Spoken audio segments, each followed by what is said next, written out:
আসসালামু আলাইকুম। অপরাজিতা বিডি থেকে সকলকে স্বাগত জানাচ্ছি। আমি সালমা ইয়াসমিন। আমাদের আজকের অপরাজিতা বিডির আজকের লাইভ আমরা করছি হিজাব ডে উপলক্ষে। আপনারা সকলেই জেনে থাকবেন 1 ফেব্রুয়ারি বিশ্ব হিজাব দিবস। বিশ্ব হিজাব দিবসের একটু যদি বলি, আমরা 2013 সাল থেকে এই হিজাব দিবসটি পুরো পৃথিবীতে পালন করা হচ্ছে এবং 150টির বেশি দেশে হিজাব দিবস পালন করা হচ্ছে। এই দিবস উপলক্ষে আজকে আমরা দুজন গেস্টকে আমন্ত্রণ জানিয়েছি হিজাবের বিষয়ে বিভিন্ন বিষয়ে আলোচনা করার জন্য। আমাদের সাথে আছেন ডক্টর ফাতিমা রুহানি, লেখক এবং গবেষক, এবং সেই সাথে আরেকজন Tahsin Tarannum, MEXT scholar, HRM graduate, enrolment officer, London South Bank University. আপনাদের দুজনকেই স্বাগত জানাচ্ছি আমাদের আজকের প্রোগ্রামে। আসসালামু আলাইকুম। আচ্ছা, আমরা হিজাব দিবস উপলক্ষে আসলে আমরা জানি, প্রথম প্রশ্ন আমার ডক্টর ফাতিমা রুহানির কাছে। ডক্টর ফাতিমা রুহানি, আপনি যদি আমাদেরকে একটু বলেন কোরআন এবং হাদিসে আসলে হিজাবের বিধান সম্পর্কে কি বলা আছে? জি, শুকরিয়া। আউযুবিল্লাহি মিনাশ শাইতানির রাজিম। বিসমিল্লাহির রহমানির রহিম। কাছে দূরে যারা আজকে এই লাইভ দেখছেন এবং শুনছেন সবাইকে আন্তরিক অভিনন্দন এবং সালাম। আসসালামু আলাইকুম ওয়া রাহমাতুল্লাহ। জি, আজকে হিজাব হিজাব ডে, তো সেটা উপলক্ষে আজকের এই অনুষ্ঠানে সবাইকে শুভেচ্ছা। তো কোরআন এবং হাদিসে হিজাব নিয়ে আসলেই খুব গুরুত্বপূর্ণ আলোচনা আছে। কারণ হচ্ছে হিজাব হচ্ছে ইসলামের বিধান। আর ইসলামের বিধান এসেছে কোরআন এবং হাদিসের মাধ্যমে। এটা একটা স্বতঃসিদ্ধ, এটা একটা সর্বজন গৃহীত একটা বিধান। তো কোরআনে হঠাৎ করে এই আয়াতটা নাজিল হয়নি। আমরা জানি যে কোরআনের জাহিলি যুগে যে বিষয়গুলোতে মানুষ অভ্যস্ত ছিল সেগুলোকে একটু একটু করে বিধান নাজিল করে অভ্যস্ত করে করে আল্লাহ রাব্বুল আলামিন বিধানটা নাজিল করেছেন। হিজাবটাও এরকম একটা বিষয়। তিনি জাহিলি যুগে যে প্রচলিত যে পোশাক ছিল, প্রচলিত যে কালচার ছিল, সেটাকে একটু একটু করে বিধান নাজিল করে হিজাব, পরিপূর্ণ একটা হিজাব এবং পবিত্র একটা সমাজের দিকে একটু একটু করে আল্লাহ রাব্বুল আলামিন মুসলিমদেরকে তৈরি করেছেন। তো আমরা দেখি যে 4টি পর্যায়ে কোরআনে হিজাবের বিধান এসেছে ধীরে ধীরে। তো একদম প্রথম পর্যায়ের যে বিধানটি এসেছে সূরা আহজাবে 32 থেকে 33 নম্বর আয়াতে। তো এখানে মূল উদ্দেশ্য ছিল জাহিলি সমাজের যে অপরিচ্ছন্নতা এবং অপবিত্রতা আছে, নারী পুরুষের পারস্পরিক মেলামেশা, সমাজে নারীর বিচরণ এবং এই সমস্ত কিছুতে যে অপরিচ্ছন্নতা ছিল, অপবিত্রতা ছিল, সেখান থেকে মুসলিম জাতিকে পরিচ্ছন্নতা এবং বিশুদ্ধতার দিকে নিয়ে আসা ছিল এই আয়াতের উদ্দেশ্য। তো এখানে আল্লাহ তাআলা কি বলেছেন যে হে নবীর স্ত্রীরা, তোমরা সাধারণ নারীদের মতো নও। তোমরা যদি আল্লাহকে ভয় করো তবে লোকদের সাথে কোমল মিষ্টি সুরে কথা বলো না। এতে দুষ্ট মনের কোনো লোক লালসায় পড়তে পারে। কথা বলবে সোজাসুজি স্পষ্ট। নিজেদের ঘরে অবস্থান করো, পূর্বের জাহেলি যুগের মতো সাজসজ্জা প্রদর্শন করে বেড়াবে না। সালাত আদায় করো, জাকাত পরিশোধ করো এবং আল্লাহ তার রাসূলের আনুগত্য করো। হে আহলে বাইত, আল্লাহ তোমাদের থেকে অপরিচ্ছন্নতা দূর করে তোমাদেরকে পুত পবিত্র রাখতে চান। দেখেন, এই আয়াতে কিন্তু আল্লাহ রাব্বুল আলামিন উল্লেখ করেছেন যে তিনি অপরিচ্ছন্নতা দূর করতে চান, পবিত্র করতে চান। আবার তিনি, যদিও এখানে পর্দার আয়াত বলছেন, হিজাব করতে বলছেন, কিন্তু তিনি তার সাথে সালাত কায়েম করা, জাকাত পরিশোধ করা, আল্লাহ এবং তার রাসূলের আনুগত্য করা, এই বিধানগুলোকেও জুড়ে দিয়েছেন। এর মাধ্যমে এই বিধানটিকে প্রথম মানব সমাজের কাছে উপস্থাপন করা হলো। এরপরে এসেছে দ্বিতীয় পর্যায়ের নির্দেশ, যেটা হচ্ছে সূরা আহজাবের 53 থেকে 55 নম্বর আয়াতে। আর এই আয়াতটার মূল উদ্দেশ্য হচ্ছে মুমিনদের ভেতর থেকে নাফরমানি দূর করে দেওয়া। তারা যেন দিলের পবিত্রতা অর্জন করে। তাদের, এর আগে আমরা দেখেছি সমাজ থেকে অপবিত্রতা দূর করার বিষয় এসেছে, আর দ্বিতীয় পর্যায়ের আয়াত এসেছে অন্তর থেকে অপবিত্রতা দূর করে অন্তরকে পবিত্র করার জন্য। সুবহানাল্লাহ, আমরা দেখি একটু একটু ধাপে ধাপে কিভাবে পর্দার আয়াতও আসছে একটার পর একটা, এবং সমাজকে একদম কলুষতাময়, দুর্গন্ধময়, অপবিত্র সমাজ থেকে ধীরে ধীরে পবিত্র সমাজের দিকে নিয়ে আসা হচ্ছে। এই আয়াতে আল্লাহ যেই বিধানগুলো দিয়েছেন সেটা হচ্ছে সূরা আহজাবের 53 থেকে 55 নম্বর আয়াত, যে হে ইমানদারগণ, বিনা অনুমতিতে তোমরা নবীর ঘরে ঢুকে পড়ো না। নবীর বিবিদের কাছ থেকে কিছু চেয়ে নিতে হলে পর্দার বাইরে থেকে চেয়ে নেবে। তোমাদের ও তাদের অন্তরের পবিত্রতা রক্ষার জন্য এটা একটা উত্তম পন্থা। এভাবে আল্লাহ রাবুল আলামিন এই বিধানটা বললেন। এরপরে এসেছে তৃতীয় পর্যায়ের নির্দেশ। সেই তৃতীয় পর্যায়ের নির্দেশ বলতে গিয়ে আল্লাহ রাবুল আলামিন সূরা আহজাবের ৫৯ নম্বর আয়াতে উদ্দেশ্য যেটা বললেন তৃতীয় পর্যায়ের নির্দেশের, সেটা হচ্ছে এটা একটা উত্তম পদ্ধতি। দেখেন, সমাজ থেকে অপবিত্রতা দূর হলো, অন্তরকে পবিত্র করা হলো। এখন হচ্ছে সমাজের জন্য আল্লাহ রাবুল আলামিন একটি উত্তম পন্থা পেশ করলেন। সেটা কি? তিনি বলছেন যে, হে নবী, তোমার বিবি ও কন্যা ও ইমানদার মহিলাদের বলে দাও তারা যেন নিজেদের উপরে চাদরের আঁচল ঝুলিয়ে দেয়। এটা তাদের জন্য একটি উত্তম পদ্ধতি, যাতে তাদেরকে চিনতে পারা যায় এবং উত্ত্যক্ত করা না হয়। এই আয়াতের মাধ্যমে নারীদেরকে এক ধরনের আভিজাত্য জানানো হলো, তাদের সম্মান, তাদেরকে মর্যাদা দেয়া হলো এবং বলা হলো যে এটা তাদের জন্য একটি উত্তম পদ্ধতি আল্লাহ তাআলা পছন্দ করেছেন। এরপরে আমরা দেখি সর্বশেষ যে পর্যায়, সেটা হচ্ছে চতুর্থ পর্যায়ের আয়াত, এবং এটা নাজিল হয়েছে সূরা নূরের ২৭ থেকে ৩১ নম্বর আয়াত। এবং এই জায়গাটাতে আল্লাহ রাব্বুল আলামিন উদ্দেশ্য যেটা বলেছেন সেটা হচ্ছে কল্যাণকর পন্থায় মানব জাতিকে পরিচালিত করা। অর্থাৎ সমাজ এবং অন্তরের পবিত্রতা সাধিত হয়েছে। এখন যেন উন্নতি এবং প্রগতি মানব জাতিকে ধাবমান করতে পারে উন্নতির দিকে, তার নির্দেশনা এসে আসলো। এখানে আল্লাহ রাব্বুল আলামিন ৬টা নির্দেশ দিলেন এই দীর্ঘ আয়াতে। সেখানে প্রথমটা হচ্ছে, হে ইমানদার লোকেরা, নিজের ঘর ছাড়া অন্য লোকদের ঘরে ততক্ষণ পর্যন্ত প্রবেশ করবে না যতক্ষণ না পর্যন্ত তোমরা অনুমতি পাবে। এটা নিয়ে একটা দীর্ঘ আয়াত। এরপরে দ্বিতীয় যে বিধানটা আল্লাহ তাআলা দিয়েছেন সেটা হচ্ছে, হে মুমিন পুরুষদেরকে বলে দাও তারা যেন নিজেদের চোখ বাঁচিয়ে চলে, লজ্জাস্থানের হেফাজত করে। এটা তাদের জন্য একটি পবিত্রতম পন্থা। তৃতীয় যে বিধান তিনি একই আয়াতে, একই সূরাতে পরের আয়াতে বলেছেন সেটা হচ্ছে, আর হে নবী, মুমিন নারীদেরকেও বলে দাও তারা যেন নিজেদের চোখ বাঁচিয়ে চলে, লজ্জাস্থানের হেফাজত করে এবং সাজ সৌন্দর্য প্রদর্শন না করে, তবে যে নীতি প্রকাশ হয়ে পড়বে তা ছাড়া। চতুর্থ আরেকটি বিধান তিনি মুমিন নারীদের জন্য দিলেন, সেটা হচ্ছে তারা যেন তাদের বক্ষদেশের উপরে ওড়না বা আঁচল ফেলে দেয়। পঞ্চম আরেকটি নির্দেশ তিনি দিলেন এই পরিপূর্ণ পর্যায়ে, যে তারা যেন এই লোকদের ছাড়া আর কারোর সামনে তাদের সাজসজ্জা প্রদর্শন করে না, বলে তিনি গুনে গুনে বলে দিলেন কারা ভেতরের লোক, কারা আমাদের কাছের লোক, কারা মাহরাম, আর কারা হচ্ছে বাইরের। এভাবে তিনি আল্লাহ রাব্বুল আলামিন স্পষ্ট করে চিনিয়ে দিলেন। এভাবে সমাজকে একদম পরিশুদ্ধ এবং কল্যাণকর উন্নতি এবং প্রগতির একটি পথে তিনি ধাবিত করলেন। আর শেষ যে বিধানটা তিনি দিলেন সেটা হচ্ছে, তারা যেন জমিনের উপরে পা মেরে মেরে আওয়াজ করে না চলে, যেন তাদের গোপন সৌন্দর্য লোকেরা জানতে না পারে। অর্থাৎ নারীরা যেন সমাজে ছড়িয়ে যেতে পারে, কিন্তু সেখানে যেন ফিতনা প্রচার হতে না, ফিতনার প্রকাশ না হয়।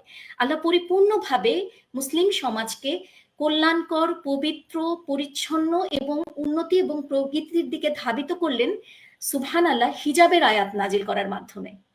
কাজেই চমৎকার একটি বিধান আমরা পেয়েছি আমাদের মহান রব্বুল আলামিনের কাছ থেকে। অনেক ধন্যবাদ ডক্টর ফাতিমা রুহানি, আমাদেরকে চমৎকার করে জানালেন কোরআন এবং হাদিসে আসলে আল্লাহ কিভাবে করে বলে দিয়েছেন হিজাবটা কতটুকু বা কিভাবে করতে হবে। অর্থাৎ হিজাবটা আমরা করছি যে কোনো দেশেই থাকি না কেন অথবা আমরা যে পরিস্থিতিতেই থাকি না কেন, হিজাবটা আমাদেরকে মেনটেন করতে হবে। আমাদের পরের প্রশ্ন তাহসিন তারান্নুমের কাছে, আপনি দেশের বাইরে আছেন, দেশের বাইরে আপনি কিভাবে হিজাব মেনটেন করছেন এই ব্যাপারে যদি আমাদেরকে একটু বলেন। আসসালামু আলাইকুম। আসলে প্রথমে আমি খুবই কৃতজ্ঞ যে এরকম একটা ইম্পর্টেন্ট দিন আমাদের মুসলিম সাম্রাজ্যের জন্য এই ইভেন্টে আমি কথা বলতে পারছি, আমার এক্সপেরিয়েন্স, অভিজ্ঞতা আমি শেয়ার করতে পারছি। এজন্য আমি আসলে অনেক কৃতজ্ঞ। তো দেশের বাইরে বলতে আরেকটু যদি স্পষ্টভাবে আপু বলি, দেশের বাইরে মানে একটা কান্ট্রি যেখানে মুসলিম জনগোষ্ঠী সংখ্যা খুবই কম। তো এখানে হিজাব মেনটেন করতে কিরকম কষ্ট হয় সেটা বলার চেয়ে আগে আমি একটু বলতে চাইবো এই দেশে হিজাবটা পরিচিত কিনা। আমি ইংল্যান্ডে আছি এবং এখানে হিজাব বলতে মুসলিম জনগোষ্ঠীর সংখ্যা কম হলেও হিজাব যে একেবারে নেই সেটা না, এটা একটা পরিচিত পোশাক। এখন কথা হচ্ছে গিয়ে হিজাবটাকে আমি পোশাক হিসেবে পরিধান করি নাকি আমি এটাকে আমার ভেতরে ধারণ করি। যদি আমি ধারণ করে থাকি তাহলে যত বাধাই আসুক না কেন, পরিবেশ যতটাই প্রতিকূলে থাকুক না কেন, আমার জন্য এটাই আমার লাইফস্টাইল হওয়া উচিত। আর যদি আমি ধারণ করতে না পারি তাহলে শুধু এটা আমার জন্য just a piece of cloth. তো দেশের বাইরে আসলে হিজাব মেইনটেইন করতে হয় মানে যেভাবে করা প্রয়োজন, যেটা আল্লাহর নির্দেশ সেভাবেই আমি করে এসেছি। আমি এখানে আছি গত ৩.৫ বছর ধরে। এভাবেই আছি এবং আমি আমার ইউনিভার্সিটি ডিগ্রি কমপ্লিট করেছি। এরপর আমি বিভিন্ন জায়গায় ৩ থেকে ৪ জায়গায় আমি আমার কাজের পরিধি আছে এবং আমি জব চেঞ্জ করেছি এবং সব ক্ষেত্রে আমার পোশাক পরিচ্ছদ এরকমই। এই ক্ষেত্রে প্রতিবন্ধকতা আসেনি একদম সেটাও ভুল না। আবার একদম আমি সহজেই সব জায়গায় অ্যাকসেপ্টেন্স পেয়েছি সেটাও আসলে খুব একটা আমি বলতে পারব না। তবে হ্যাঁ, নিয়ত আর আমি যদি অন্তরে ধারণ করি তাহলে সেক্ষেত্রে যত বাধ্যবাধকতাই আসুক না কেন, আমি জানি যে আমাকে এটা করতে হবে। এটা আল্লাহর বিধান। তো আমার কাছে এটার কোনো অল্টারনেট নেই। এই মানসিকতাটা যদি নিজের ভেতরে আনা যায় এবং আল্লাহর ভয় যদি থাকে তাহলে এটা আসলে মেইনটেইন করা সম্ভব। অনেক ধন্যবাদ তাহসিন তারান্নুমকে। আপনি বলছিলেন আপনার দেশের বাইরের অবস্থার কথা। এখন আমরা চলে যাচ্ছি ফাতেমা রুহানের কাছে। ডক্টর ফাতেমা রুহানি, আপনার কাছে আমার এবারের প্রশ্ন, আপনি আলোচনা করছিলেন যে ইসলামের আসলে বিধানটা কি। এখন আপনার কাছে জানতে চাইবো যে যুগে যুগে মহীয়সী নারীরা, সেটা সাহাবীদের যুগে বা তার পরবর্তী যুগে, আসলে তারা কিভাবে হিজাবটা মেনটেন করেছিলেন, এই ব্যাপারে যদি আপনি আমাদেরকে একটু জানাতেন। জি, শুক্রিয়া। তো হিজাব যেহেতু ইসলামের একটি বিধান যেটা কোরআন এবং সুন্নাহ দ্বারা স্বীকৃত এবং প্রসিদ্ধ, তো এই বিধানটাকে আমরা বাস্তবায়িত হতে দেখি সাহাবীগণকে, তাবেঈনদেরকে, তাবেঈনদেরকে এবং এরপরে যারা সালফে সালেহিনরা এসেছেন, প্রত্যেকটি যুগেই আমরা সুন্দরভাবে এই বিধানটিকে বাস্তবায়িত হতে দেখি। একটু যেমন আমরা যদি প্রথমে সাহাবীদের মধ্যে আসি, তাদের মধ্যে আমাদের সবচেয়ে অনুকরণীয় হচ্ছেন উম্মুল মুমিনিনগণ এবং কোরআনের হিজাবের আয়াতগুলোতে কিন্তু খুব চমৎকারভাবে উম্মুল মুমিনিনদেরকে সম্বোধন করে বলা হয়েছে। কারণ তারা হচ্ছে সেই সময়ের নারীদের আকর্ষণীয়, মানে তাদেরকেই অনুসরণ করতে বলা হচ্ছে। তো উম্মুল মুমিনিনদের মধ্যে আমরা সবচেয়ে বেশি পুঙ্খানুপুঙ্খ জীবনের যে ঘটনাগুলো এটা জানি হযরত আয়েশা রাদিয়াল্লাহু তাআলা আনহার জীবন থেকে, এবং তার জীবনে আমরা তাকে দেখি একজন অত্যন্ত ধর্মানুরাগী, পরহেজগার এবং পর্দার ক্ষেত্রে, হিজাবের ক্ষেত্রে অত্যন্ত যত্নশীল এবং আল্লাহ ভীরু একজন মানুষ। হ্যাঁ, কিন্তু আবার পাশাপাশি আমরা তার জীবনে এটাও দেখি তিনি একজন অত্যন্ত সফল একজন ইসলামিক স্কলার। ইসলামের জ্ঞানের এমন কোনো দিক এবং বিভাগ নেই যেখানে প্রশ্নের উত্তরের জন্য আয়েশা রাদিয়াল্লাহু তাআলা আনহার কাছে যাওয়া হয়েছে এবং উত্তর পাওয়া যায়নি এমন কখনো হয়নি। হ্যাঁ, তো ওনার যুগে উনি সবচেয়ে ব্যস্ত ছিলেন জ্ঞান বিতরণে এবং জ্ঞানের যে চর্চা সেটাতে, কিন্তু আবার সবচেয়ে পর্দাকে অত্যন্ত গুরুত্বের সাথে এবং তাকওয়ার সাথে তিনি সংরক্ষণ করেছেন।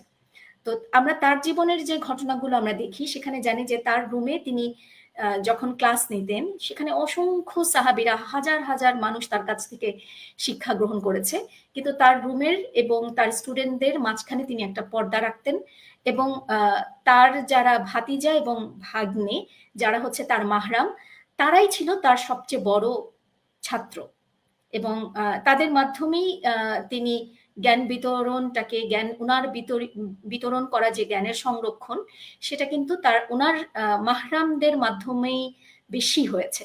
তারপরও নন মাহরাম ছাত্র ওনার ছিল, কিন্তু সর্ব অবস্থায় তিনি অত্যন্ত সুন্দরভাবে পর্দাকে সংরক্ষণ করেছেন। আমরা জানি যে তিনি যুদ্ধও করেছেন। হ্যাঁ, একটা যুদ্ধে তিনি খুব সক্রিয়ভাবে অংশগ্রহণ করেছেন, কিন্তু সেই যুদ্ধেরও অনেক ডিটেইলস বর্ণনা ইতিহাস গ্রন্থে আমরা দেখি যেগুলো অত্যন্ত অথেন্টিক।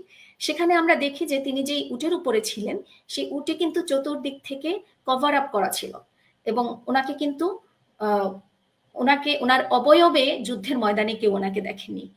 উনি যদিও প্রত্যেকটি কাজে ইনভলভ ছিলেন এবং ইতিহাসে উনি অত্যন্ত সক্রিয় একজন ব্যক্তিত্ব, ইসলামী জ্ঞানে একজন সক্রিয় ব্যক্তিত্ব, কিন্তু পর্দায় আমরা ওনাকে সবসময় অনুসরণীয় এবং অনুকরণীয় দেখতে পাই, সঠিক যে পর্দা সংরক্ষণে। এরপরে আবার আমরা যদি সাউদা রাদিয়াল্লাহু তাআলা আনহার জীবনে দেখি, তিনি কিন্তু এমন একজন উম্মুল মুমিনিন যে তিনি যখন কোরআনে নাজিল হয়েছে যে উম্মুল মুমিনিনদেরকে উদ্দেশ্য করে যে তোমরা নিজ নিজ গৃহে অবস্থান করো, তিনি এই আয়াতটাকে একেবারে আক্ষরিক অর্থে নিয়েছেন তিনি কখনোই ঘর থেকে বের হওয়া পছন্দ করতেন না, তিনি বেশিরভাগ সময় ঘরেই থাকতেন। এভাবে তিনি এত সুন্দরভাবে নিজেকে ঢেকে রাখতেন, এত সুন্দরভাবে তিনি নিজেকে সংরক্ষণ করতেন যে তিনি ঘর থেকে বের হওয়া পছন্দ করতেন না।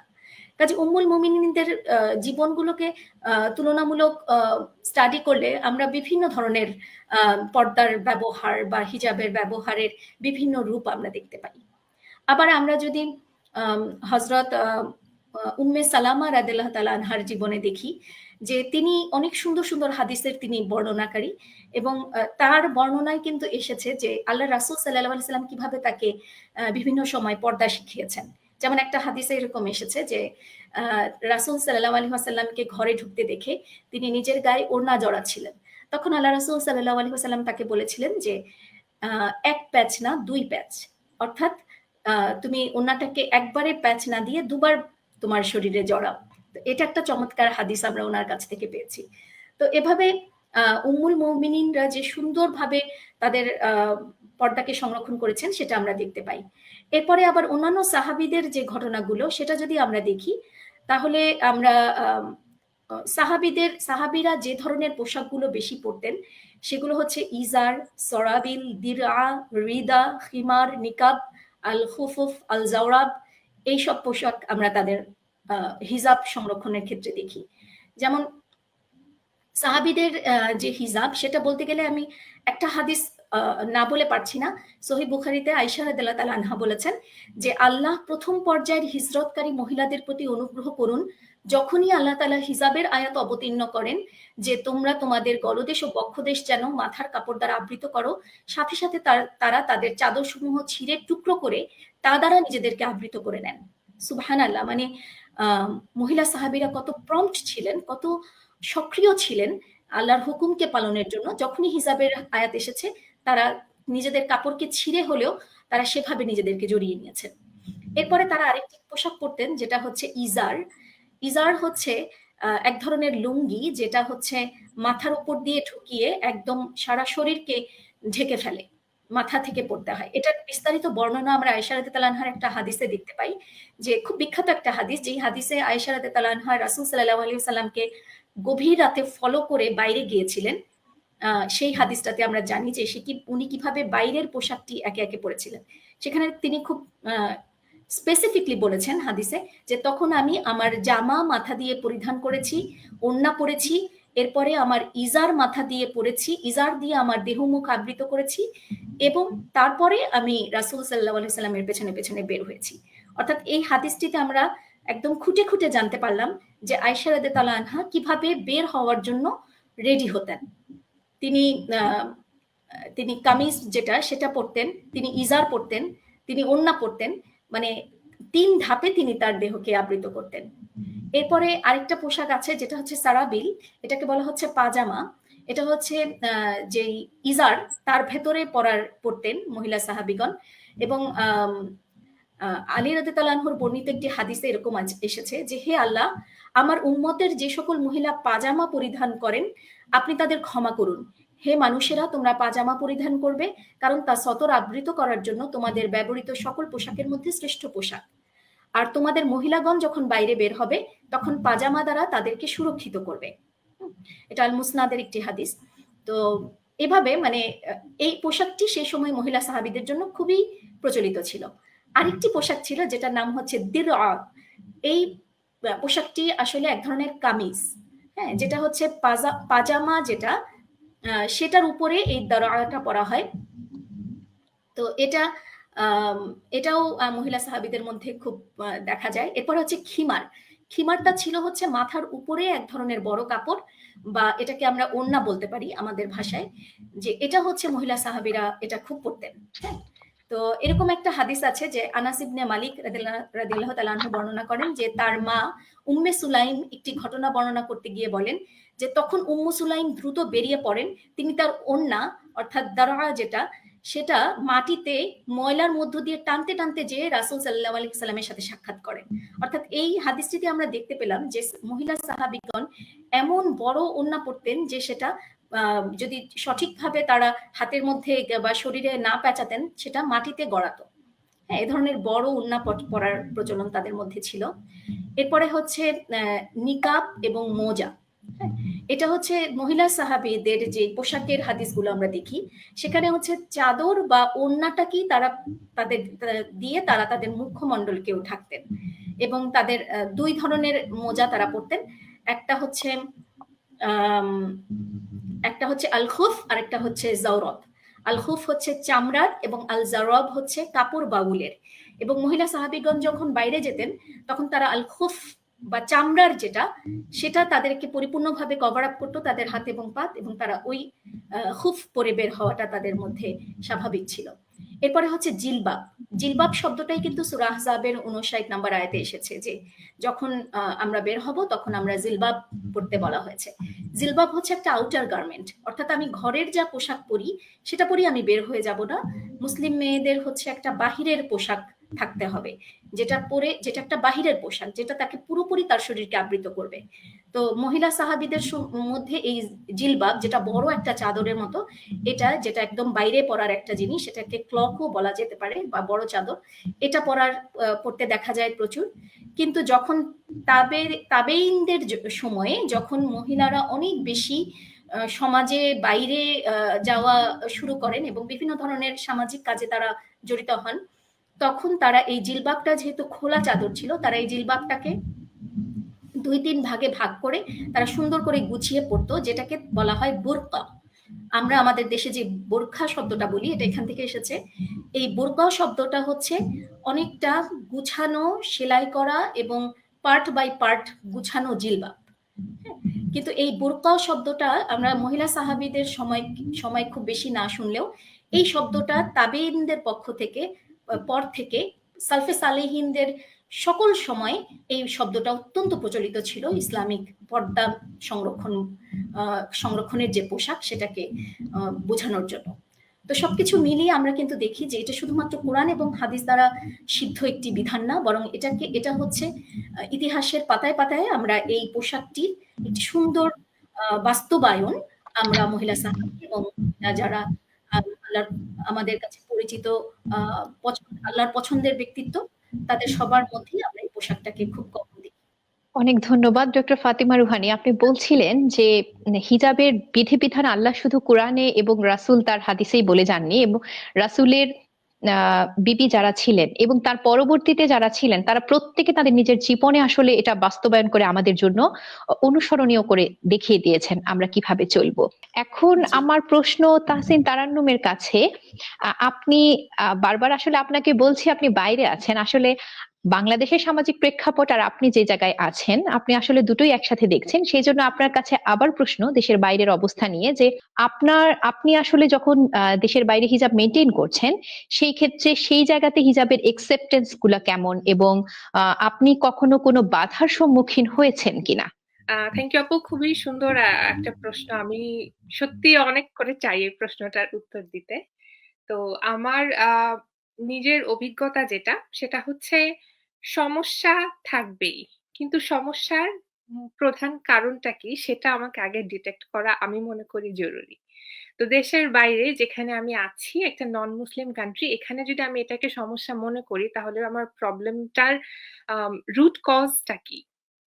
প্রথম কারণটা হচ্ছে গিয়ে এই দেশে যারা সংখ্যাগরিষ্ঠ যারা আছেন তারা এই কালচারটার সাথে পরিচিত না। ঠিক আছে? এখন সমস্যা যদি এটা হয় যে আমার এই হিজাবটা একটা সমস্যা, তাহলে এটার সমাধানটা আমি দুভাবে করতে পারি।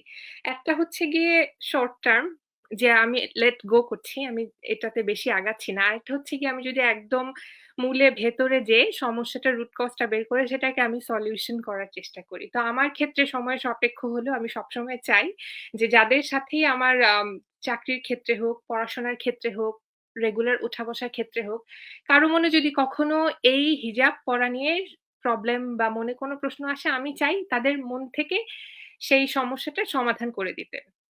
এখন এরকম অহূত হয়েছে, আমি স্কুলে জব করেছি যখন, তখন আমি আমি এখানে আসার আগেও ২ বছর আরেকটা নন মুসলিম কান্ট্রিতে ছিলাম। এখানে হিজাবটা যতখানি পরিচিত, সেই দেশে এই হিজাবের কালচার একদমই নেই। তারা কোনো ধর্মেই বিশ্বাস করে না। তো তাদের কাছে এই জিনিসটা আরো কঠিন ছিল যে আমি কিভাবে আমার নিজেকে ক্যারি করছি। তো সমস্যার চেয়ে আরো অদ্ভুত বিহেভিয়ার আমি ফেস করতাম। যেমন আমি একটা কিন্ডারগার্টেন স্কুলে ওদের সামার ক্যাম্পে কাজ করতাম। তো বাচ্চারা খুবই ইনোসেন্ট। কিন্তু ওরা আমাকে ভয় পেত because of this piece of cloth. তো আমার ১ম এ এটা নিজের মেনে নিতে অনেক কষ্ট হয়েছে যে আমাকে দেখে কেউ ভয় পাচ্ছে। কিন্তু তাদের ভয়ের কারণটা কি সেটাও আমার জানতে হয়েছে। তো যেহেতু এটা একটা বড় ৩-৪ দিনের ক্যাম্প ছিল, আমি তাদেরকে ছোট um 7 years to 13 years old girls and boys, তো তাদেরকে এই কনসেপ্টটা বুঝানো যে এটা আমার লাইফস্টাইল, এরকম হয় এবং তারপরে তাদের সেই জিনিসটা সহজভাবে অ্যাকসেপ্ট করে নেওয়া আমি মনে করি আমার দিক থেকে একটা অনেক বড় অ্যাচিভমেন্ট। আমি তখন আমার জন্য আর অন্য কোনো কিছু অ্যাচিভ করার ছিল না। শুধু এটাই অ্যাচিভ করার ছিল যে ওরা আমাকে দেখে এই কালচারটা যেন ভয় না পায়। তো সমস্যা আমার কাছে সেটা, আর সমাধান আমি করি এভাবে। আবার এই দেশে আমি যদি বলি, তো হ্যাঁ, এই দেশেও যদিও এটা পরিচিত কিন্তু সবাই হয়তো নিকাব করে পড়েন না।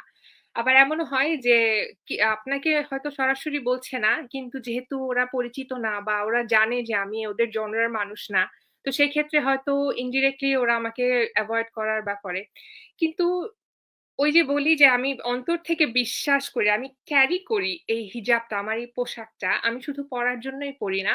তো আমি মনে করি হিজাব শুধুমাত্র পিস অফ ক্লথ হওয়া উচিত না। এটা আমার লাইফস্টাইল, আমার কথাবার্তা, আমি কিভাবে ক্যারি করছি, আমার আত্মবিশ্বাস, এই সবগুলো ক্যারেক্টারিস্টিক্স এর সাথে যদি আমি হিজাবটাকে রিফ্লেক্ট করতে পারি, তাহলে আমার মনে হয় না যে কোনো থিসিস ডিফেন্স হোক বা কোনো ইন্টারভিউ হোক, আমাকে কেউ শুধুমাত্র একটা কাপড়ের জন্যই বাদ দিতে পারবে।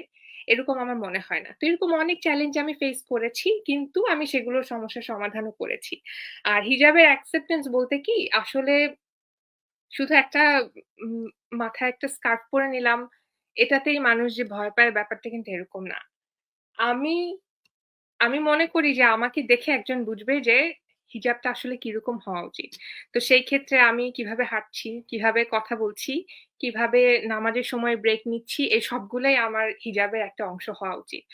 তো এটা আসলে আমি কখনো শুরু থেকে এটা ধরে নিতে পারব না যে কেউ আমার এই সমস্যাটা এটাকে রাইজ করবে না। আমি এটা ধরেই নেই যে হ্যাঁ, এগুলো আমার পার্ট অফ জব। আমাকে এই প্রবলেম আসবে এবং আমি এটা সলিউশন এভাবে করব। তো যদি আমরা এভাবেই ধরে নেই যে এটাও আমার দিনের একটা অংশ, তাহলে আমার মনে হয় যে সব সমস্যার সমাধান করা উচিত। আর সর্বোপরি হচ্ছে গিয়ে আমি যে পড়ে আছি এটার জন্য আমি কোনো হীনমন্যতায় আমি কখনো ভুগি না। অনেকে আমার কাছে এটা প্রশ্ন করে। আমি যখন সোশ্যাল মিডিয়ায় আ এরকম মেকআপ সহ ছবি দেই, আমি প্রচুর আমার ইনবক্সে মেসেজ পাই যে, "তাহলে ছবি দেওয়ার দরকার কি?" তো আমার রিপ্লাইটা এরকম থাকে যে, "আমি হিজাবটা পরি আমাকে হাইড করার জন্য না। আমি কিন্তু লুকিয়ে থাকছি না। এটা আমার আইডেন্টিটি। অ্যাজ আ মুসলিম আমি আল্লাহর প্রিয় বান্দা হতে চাই। এটা আমার আইডেন্টিটি। কিন্তু আমি হাইড হচ্ছি না। আমি এরকমই এবং এভাবেই আমাকে যারা দেখবে, যারা চিনবে তারা অ্যাকসেপ্ট করবে।" আচ্ছা, অনেক সুন্দর করে বলছিলেন। আপনি আসলে হিজাবকে আপনার আইডেন্টিটি হিসেবে নিয়েছেন এবং এটাই আপনার পরিচয়। অন্যরা যাতে আপনাকে এভাবেই গ্রহণ করে। ঠিক এই জায়গা থেকেই আমার ডক্টর ফাতিমা রুহানীর কাছে প্রশ্ন। তাহসিন তারান্নুম বলছিলেন তিনি কি সব মানে কি ধরনের অবস্থার মধ্য দিয়ে তিনি যাচ্ছেন এবং গেছেন। সেই ক্ষেত্রে আপনার কাছে আমার প্রশ্ন যে হিজাব কি তাহলে আধুনিকতার পথে অন্তরায় কিনা, অথবা আমরা কি এটাকে অন্তরায় মনে করছি কিনা, বা আপনি যদি বিষয়টাকে একটু বিস্তারিত আমাদেরকে জানান। সুন্দর একটি প্রশ্ন, যেটা সবসময় যুগ যুগ ধরেই এটা আমাদের কাছে একটা প্রশ্ন যে হিজাব কি আধুনিকতা, উন্নতি, প্রগতি এগুলোর অন্তরায় কিনা। তো আধুনিকতা, উন্নতি, প্রগতি এই বিষয়টা একজন বিজনেস এবং ইকোনমিক্সের একজন ছাত্রী হিসেবে আমি যেটা বুঝি যে উন্নতি, প্রগতি এই সমস্ত কিছুই হচ্ছে সাস্টেইনেবল ইকোনমিক ডেভেলপমেন্ট। আর সাস্টেইনেবল ইকোনমিক ডেভেলপমেন্টের এমন কোনো থিওরি আপনি দেখাতে পারবেন না যে থিওরিতে বলা হচ্ছে যে নারীর কোনো একটা বিশেষ ধরনের পোশাক একটি সমাজের উন্নতির জন্য প্রতিবন্ধক। পোশাক এটা হচ্ছে নারীর চয়েস, এটা হচ্ছে নারীর আইডেন্টিটি। নারী চয়েস করবে সে কোন পোশাক পরবে, এবং নারীকে যখন আমরা এই চয়েসটি দিতে, নারীকে যদি সেই মর্যাদা, সেই শ্রদ্ধাটি আমরা দিতে পারি সমাজ থেকে, সেই সমাজটি কিন্তু ধীরে ধীরে উন্নতি সেই সমাজটি কিন্তু আসলে একটা আধুনিক সমাজ। আমরা যে হিজাবের যে আয়াতগুলো আমরা দেখলাম, যে আল্লাহ রাব্বুল আলামিন যে আয়াতগুলো বলেছেন, এখানে কিন্তু তিনি একটি অপরিচ্ছন্ন একটি জঙ্গলি জাতির থেকে একটি পরিচ্ছন্ন আধুনিক জাতির দিকে তিনি ট্রান্সফর্ম করছেন হিজাবের মাধ্যমে, নারী জাতিকে সুন্দর একটি লাইফস্টাইল জানিয়ে দেওয়ার মাধ্যমে। হ্যাঁ, আর উন্নয়ন এবং প্রগতি এই জিনিসটাকে যদি আমি আল্লাহ পক্ষ থেকে রিস্ক এই শব্দ দিয়ে প্রকাশ করি, তাহলে আল্লাহ যেমন একজন ব্যক্তির যে রিস্ক সেটা যেমন ডিপেন্ড করে আল্লাহ রাব্বুল আলামিনের ইচ্ছার উপরে, উইলিংনেসের উপরে, আল্লাহর উইলের উপরে, ঠিক সেরকম একটি জাতির যে উন্নয়ন এবং প্রগতি এটাও কিন্তু নির্ভর করে, এটাও আল্লাহর পক্ষ থেকে রিস্ক ওই জাতির জন্য, এবং এটাও কিন্তু আল্লাহ রাব্বুল আলামিন নির্ধারণ করবেন আল্লাহ কোন জাতিকে উন্নতি দিবেন, কোন জাতিকে অগ্রগতি দিবেন। এবং যে কোনো ব্যক্তি এবং জাতির জন্য উন্নয়ন এবং প্রগতির মূল বা পূর্ব শর্ত হচ্ছে, আমরা যদি কোরআনের দৃষ্টিতে দেখতে চাই, কোরআনের পাতা থেকে জানতে চাই, তাহলে হচ্ছে আল্লাহর হুকুম এবং আল্লাহর বিধানকে বাস্তবায়ন। আল্লাহ রাব্বুল আলামিন হচ্ছেন রিস্কের মালিক, তিনি হচ্ছে ডিস্ট্রিবিউট করেন রিস্ককে, আর তিনি হচ্ছে তাদের কাছেই তার রিস্ককে ডিস্ট্রিবিউট করবেন যিনি আল্লাহর হুকুম এবং বিধানকে অত্যন্ত স্বতঃস্ফূর্ততার সাথে গ্রহণ করবে। আমি কয়েকটা আয়াত একটু পড়ে শোনাতে চাচ্ছি, যে সূরা শুআরার ২৭ নম্বর আয়াতে আল্লাহ তাআলা বলেছেন, যদি আল্লাহ তাআলা তার সব বান্দাদের প্রচুর রিজিক দান করতেন তাহলে তারা পৃথিবীতে বিপর্যয় সৃষ্টি করত, এবং তিনি যে পরিমাণ চান তার জন্য ততটুকু রিজিকই তিনি নাজিল করেন। তাহলে উন্নয়ন এবং প্রগতি আল্লাহ তাআলা যেই জাতিকে যতটুকু দিবেন বলে স্থির করেন আল্লাহ ততটুকুই দেন। হ্যাঁ, এটার উপরে নারীর কোনো বিশেষ পোশাক, নারীকে কোনো পোশাক দিয়ে আবৃত করার এটা কোনো নিয়ামক না। আবার অসংখ্য আয়াতে আল্লাহ তাআলা এভাবে বলেছেন যে এমন কে আছে যে তোমাদের রিজিক দান করবে যদি তিনি তার রিজিক বন্ধ করে দেন। এরপরে আয়াতে আল্লাহ তাআলা বলেছেন এবং তিনি তাকে এমন জায়গা থেকে রিজিক দান করেন যার উৎস সম্পর্কে তোমার কোনো ধারণাই নাই। যে ব্যক্তি আল্লাহর উপর ভরসা করে তিনি তার জন্য যথেষ্ট। আরেকটি আয়াত বলি, সূরা বাকারার ২১২ নম্বর আয়াতে, পার্থিব জীবনের উপর কাফেরদেরকে উন্মত্ত করে দেওয়া হয়েছে আর তারা ইমানদারদের প্রতি লক্ষ্য করে হাসাহাসি করে। পক্ষান্তরে যারা পরহেজগার তারা সেই কাফেরদের তুলনায় কিয়ামতের দিন অত্যন্ত উচ্চ মর্যাদায় থাকবে, আর আল্লাহ যাকে ইচ্ছা সীমাহীন রিজিক দান করেন। অর্থাৎ যে কোনো জাতির উন্নয়ন, প্রগতি, আধুনিকতা সমস্ত কিছু আল্লাহর হাতে, আর আল্লাহ ডিস্ট্রিবিউট করেন। আর আল্লাহর এই ডিস্ট্রিবিউট করার জন্য যে মূলনীতি সেটা হচ্ছে আল্লাহর ইচ্ছা। হ্যাঁ, তবে এখানে কিছু পদ্ধতিও আল্লাহ তাআলা বলেছেন যে কোন পদ্ধতিতে আল্লাহর সেই ইচ্ছার বাস্তবায়ন ঘটবে। পদ্ধতিটা হচ্ছে, আমি তাদের বলেছি তোমরা নিজ প্রতিপালকের কাছে ক্ষমা প্রার্থনা করো, নিশ্চয়ই তিনি অতিশয় ক্ষমাশীল। তিনি আকাশ থেকে তোমাদের উপর প্রচুর বৃষ্টি বর্ষণ করবেন এবং তোমাদের ধন সম্পদ ও সন্তান সন্ততিতে উন্নতি দান করবেন এবং তোমাদের বাগ বাগিচা এবং নদী নালা দান করবেন। এটা কিন্তু জাতির রিস্ক। আল্লাহ তাআলা একটি দেশ এবং জাতিকে তখনই রিস্ক দিবেন, উন্নয়ন দিবেন, প্রাচুর্য দিবেন, সাস্টেইনেবল ডেভেলপমেন্ট দিবেন যখন সেই জাতি আল্লাহর কাছে ক্ষমা প্রার্থনা করবে। অর্থাৎ সেই জাতি আল্লাহর যে বিধান সেটার অভিমুখী হবে, তখনই আল্লাহ তার ইচ্ছাকে সেই জাতির জন্য নির্দিষ্ট করবেন। আর আল্লাহর বিধান হচ্ছে হিজাব। আরেকটু সুন্দর আরেকটা আয়াত থেকে যদি বলি যে, আর আপনি আপনার পরিবার পরিজনকে নামাজ আদায়ের নির্দেশ দিন এবং নিজেও তার উপর অটল থাকুন। আমি আপনার কাছে কোনো রিজিক চাই না, আমি আপনার রিজিক দাতা, আর মুত্তাকিদের জন্য আছে শুভ পরিণাম। তো এভাবে আল্লাহ তাআলা কিন্তু কোরআনের বিভিন্ন জায়গায় বলেছেন যে উন্নত যে হিকমত গুলো সেগুলোকে অর্জন করতে, উত্তম উপায়ে হালাল রুজির অন্বেষণ করতে, এবং রিস্ক আসবে আল্লাহর পক্ষ থেকে। হ্যাঁ, আর এই উত্তম পদ্ধতি কি হচ্ছে, আসলে যত আমরা ইকোনমিক যে থিওরিজ গুলো যেগুলো বলি এগুলো কিন্তু আল্লাহর পক্ষ থেকে, এগুলো আল্লাহর পক্ষ থেকে দেওয়া জ্ঞান।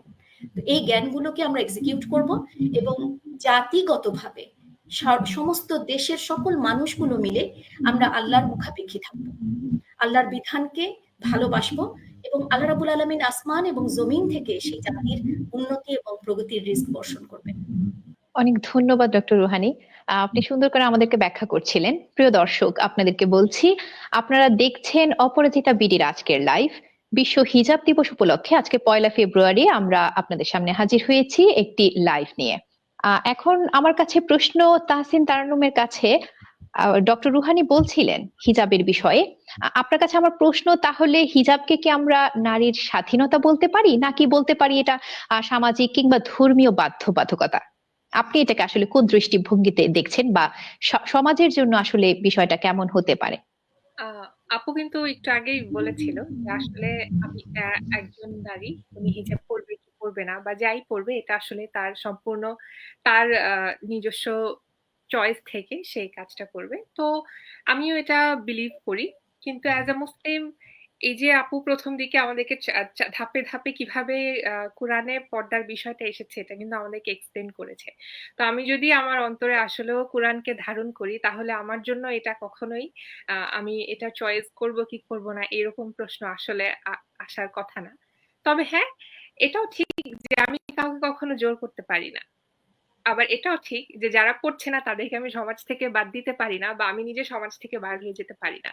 তো সমাজে থাকা মানেই মিলেমিশে থাকা, এবং নিজেকে এমন ভাবে প্রেজেন্ট করা যাতে আমাকে দেখে আরেকজন বোন বা আরেকজন সিস্টার, যেই আছে মুসলিম নন মুসলিম, তারা যেন ইন্সপায়ার্ড হয়। তারা যেন জানে যে এই হিজাবটা শুধুমাত্রই একটা পিস অফ ক্লোথ না। তারা যেন জানে যে এটা আমার ক্যারেক্টারের একটা অংশ। অ্যাজ এ মুসলিম এটা আমার আইডেন্টিটি। তো এই দেওয়াটাই আমার আসলে মূল উদ্দেশ্য থাকে।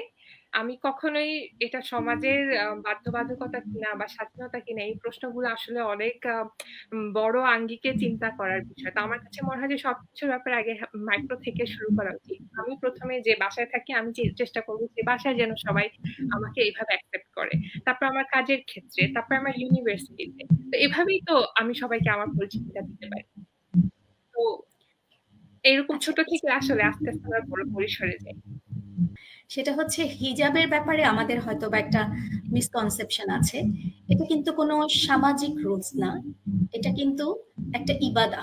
হ্যাঁ, ঠিক সালাত যেরকম ইবাদা, সাউন্ড যেরকম ইবাদা, ঠিক হজ যেরকম ইবাদা, হিজাব কিন্তু কোরআনে বর্ণিত আল্লাহর একটি নির্দেশ, যেটা রাসূল সাল্লাল্লাহু আলাইহি ওয়াসাল্লাম তিনিও বলেছেন, সাহাবীরা করেছেন, সবাই এটা করেছেন আল্লাহর সন্তুষ্টির জন্য। ইবাদাহ কিন্তু যেমন আমরা চেষ্টা করব এটাকে সামাজিকভাবে সবার কাছে এটাকে ছড়িয়ে দিতে, এটার দাওয়াত দিব, এটাকে প্রতিষ্ঠিত করার চেষ্টা করব। কিন্তু এটা কিন্তু সামাজিক নিয়ম হিসেবে বাধ্যতামূলক করার মতো একটি বিষয় না। কারণ হচ্ছে আমরা কিন্তু আপনি দেখি কিছু কিছু দেশে হচ্ছে এরকম সিস্টেম আছে। হ্যাঁ, কারণ এই জায়গাটাতে আমাদের ভুল যে হিজাব হচ্ছে আল্লাহর সন্তুষ্টির জন্য আল্লাহর নির্ধারিত পদ্ধতিতে কিছু কার্যক্রম যেটা আমরা করব, এবং এটার উদ্দেশ্য হচ্ছে কোরআন প্রণীত যে অন্তরের বিশুদ্ধতা এবং সামাজিক এবং রাষ্ট্রীয় উন্নতি, এবং এটা হচ্ছে আল্লাহর সন্তুষ্টির জন্য। এখানে আমরা যে বেনিফিট গুলো যেটা বলি যে সামাজিক সুবিচার, সামাজিক মর্যাদা, সামাজিক নিরাপত্তা, এগুলো হচ্ছে একটি ইবাদাতের সুফল, ইবাদাতের কিছু খুশবু যেটা সবাই সেটাকে সেটা দ্বারা সুবাসিত হয়। কিন্তু এটা কিন্তু এটার উদ্দেশ্য না। হিজাবের উদ্দেশ্য হচ্ছে আল্লাহর সন্তুষ্টি। কাজে আমরা যদি এটাকে ইবাদাত হিসাবে নিই এবং সওয়াবের নিয়তে হিজাবটা যে যেভাবে করছি সওয়াবের নিয়তে করি, তাহলে কিন্তু এটা এটার সৌন্দর্যও আমরা প্রকাশ করতে পারবো, এবং সমাজের মধ্যেও এটার খুব সুন্দর একটা আত্মিক যে একটা সুবাস সেটা ছড়াবে। আচ্ছা, আপনাকে আসলে কথা শেষ করতে দিচ্ছি না, পরের প্রশ্নটা আপনার কাছেই। আপনি তাহলে আমাকে একটু বলেন, ডক্টর রুহানি, তাহলে আমরা তো এতক্ষণ আলাপ করছিলাম মেয়েদের হিজাবের বিষয়ে, মেয়েদের পর্দার বিষয়ে, কিন্তু আমরা একই সাথে আমরা জানি যে আল্লাহ এবং তার রাসূল বলে দিয়েছেন ছেলেদের পর্দার বিষয়ে। এই ব্যাপারটাকে আমাদেরকে একটু জানাবেন কিনা? জি, ওই যে আমি যেটা বলছিলাম যে হিজাব হচ্ছে আল্লাহর একটি বিধান, এবং এটা হচ্ছে একটি ইবাদা, এবং কোন ইবাদা কিন্তু শুধুমাত্র কিছু ইবাদা শুধু পুরুষরা করবে, কিছু ইবাদা শুধু মহিলা করবে, এরকমটা কিন্তু ইসলামের নীতি না। সব ইবাদা, সেখান থেকে বেনিফিট, সেখান থেকে বারাকা, সেখান থেকে সওয়াব যেটা, হাসানা যেটা, নারী পুরুষ সবাই নিতে পারবে। হিজাবও কিন্তু বিষয়টা এরকম। আল্লাহ রাব্বুল আলামিনের যে খুব বিখ্যাত যে কথাগুলো, আয়াতগুলো হিজাবকে নিয়ে এসেছে, সেটাকে যদি আমরা একটু মানে ডিস্ট্রিবিউট করি যে কতটুকু নারীর জন্য, কতটুকু পুরুষের জন্য, আমরা খুব অবাক হয়ে যাব যে এটা কাউকে বেশি কম করা হয়নি। পুরুষকেও সমান নির্দেশনা দেওয়া হয়েছে, নারীকেও সমান নির্দেশনা দেওয়া হয়েছে। নারীকে বলা হয়েছে যে ঘর থেকে বের হলে কি ধরনের আচার আচরণ থাকবে, অন্য কোনো পুরুষদের সাথে কথা বলার ক্ষেত্রে কণ্ঠের স্বর কেমন থাকবে, ভেতরে গয়নাগাটি থাকলে সেগুলোর শব্দ কিভাবে কন্ট্রোল করতে হবে, এই জিনিসগুলো যেমন শেখানো হয়েছে, ঠিক প্যারালাল পুরুষকে শেখানো হয়েছে কিভাবে আমরা আরেকজনের ঘরে অনুমতি নিয়ে প্রবেশ করব। কোনো নারীর যদি অনুমতি না পাই সেই ঘর থেকে আমরা ফেরত যাব। এটা সরাসরি কোরআনের একটি আয়াত। হ্যাঁ, যে তুমি অনুমতি না পেলে তুমি ফিরে যাও। এটা আমরা এভাবেও চিন্তা করতে পারি যে এখন তো অনলাইনের যুগ। হ্যাঁ, আমরা ফেসবুক মেসেঞ্জারে আমরা প্রত্যেকটি নারীরই এক্সপেরিয়েন্স আছে যে পুরুষদের কাছ থেকে সালাম পাওয়া বা হাই হ্যালো পাওয়া। হ্যাঁ, তো এই জায়গায়ও কিন্তু এই আয়াতগুলো অ্যাপ্লিকেবল, যে কোনো কোনো নারী যদি সালামের উত্তর না দেন বা তাকে ইগনোর করেন বা তাকে অনুমতি না দেন কথা আগানোর, তিনি চলে যাবেন।